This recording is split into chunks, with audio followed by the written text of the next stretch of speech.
сейчас нету документа, по которому я официально могу показываться на территории То есть вообще его Российской нигде нет? Или Федерации. он где-то есть на платформе, вот на Wing, допустим, ты с Wing сотрудничаете? Нет, да? Да, с онлайн-платформ убрали до отзыва Мгм. по письму от Роскомнадзора.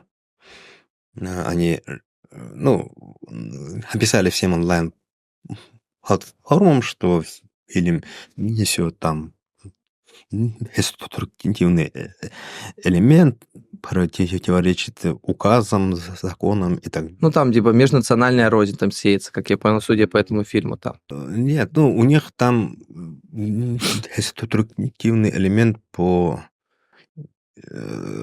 мешающий там и единству народов.